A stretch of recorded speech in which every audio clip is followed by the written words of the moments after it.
Hello friends, எல்லோரும் எப்படி இருக்கீங்க? சாதம் தனியாக வடித்து ரசம் தனியாக வைக்காமல் ரசம் சாதம் குக்கர்லேயே நம்ம எப்படி ஈஸியாக செய்யறதுன்னு பார்க்க போகிறோம். இது மழை காலத்தில் ரொம்பவுமே நைட்டில் சாப்பிட்றதுக்கு ரொம்ப நல்லாயிருக்கும். இதில் சேர்க்குற மிளகு சீரகம் மழைக்காலத்தில் நமக்கு வர்ற தொந்தரவுகளை கொஞ்சம் குறைக்கும். வாங்க ரசம் சாதம் எப்படி செய்யறதுன்னு பார்க்கலாம். மிளகு 1 டீஸ்பூன், சீரகம் 2 டீஸ்பூன், 1 பச்சை மிளகா, 2 டீஸ்பூன் தனியா, கொஞ்சமாக கருவேப்பிலை, 2 கட்டி பெருங்காயம், 4 பல் பூண்டு, இது எல்லாமே எடுத்து இந்த மாதிரி கல் உரலில் நம்ம பொடி பண்ணிக்கலாம். நல்லா டேஸ்ட்டாக வேணும்னா இந்த மாதிரி கல் உரலில் நம்ம பொடி பண்ணிக்கலாம். ரொம்ப ஃபாஸ்ட்டாக வேணும்னா நம்ம மிக்சியில் கூட இதை அரைச்சிக்கலாம். ரொம்ப நைஸாக அரைக்கணும்னு இல்லை, தண்ணி ஊற்றாத இந்த அளவு கொஞ்சம் கொரப்பாக இருக்கிற அளவு நம்ம அரைச்சி எடுத்து வச்சுக்கிறோம். 1 டம்ளர் அரிசி எடுத்துக்கிறேன். இது நம்ம எந்த அரிசி வேணால் எடுத்துக்கலாம். நான் இங்கே தூய மல்லி அரிசி எடுத்திருக்கேன்.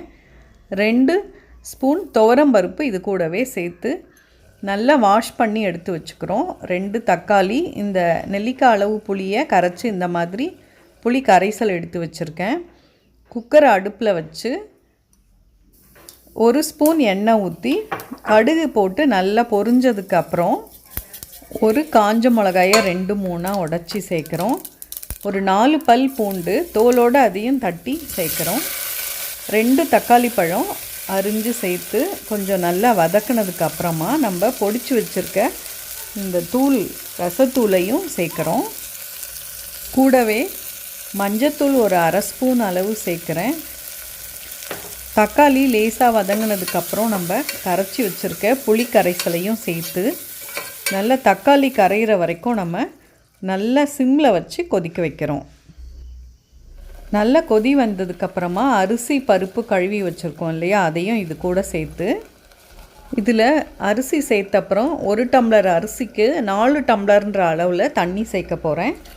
1/2 டம்ளர் புளி தண்ணியில் சேர்த்தாச்சு. இப்போ 3 டம்ளர் தண்ணி சேர்க்குறேன்.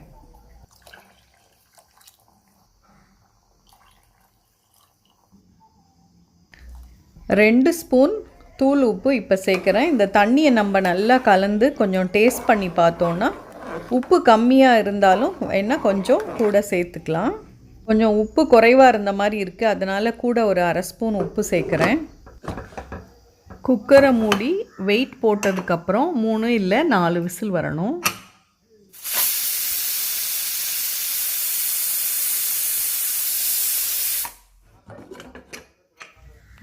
குக்கர் ஆறுனதுக்கப்புறம் திறந்து கரண்டியில் நம்ம நல்லா சூட்லேயே கலந்து விட்டோம்னா நல்லா குழஞ்சிரும். பாருங்கள், இந்த மாதிரி நல்லா கலந்து விடணும். இதுலேயே 1/2 ஸ்பூன் வெண்ணெய் சேர்க்குறேன். இந்த வெண்ணெயோட வாசனையும் டேஸ்ட்டும் ரசம் சாதத்துக்கு இன்னுமே நல்லாயிருக்கும். சூட்லேயே இந்த சாதத்தில் நல்லா கலந்தோன்னா வெண்ணெய் நல்லா கரைஞ்சிரும். அதுக்கப்புறம் நம்ம பொடியாக கட் பண்ணி வச்சுருக்க கொத்தமல்லியை கடைசியாக சேர்க்குறோம். சேர்த்து அதையும் நல்லா கலக்கிறோம். ரசம் சாதம் அப்படின்னாலே உருளைக்கிழங்கு பொரியல் தாங்க டேஸ்ட்டாக இருக்கும். இன்றைக்கி நானும் உருளைக்கிழங்கு பொரியல் வச்சு ரசம் சாதம் கூட அப்பளம் சேர்த்து சாப்பிட போகிறேன்.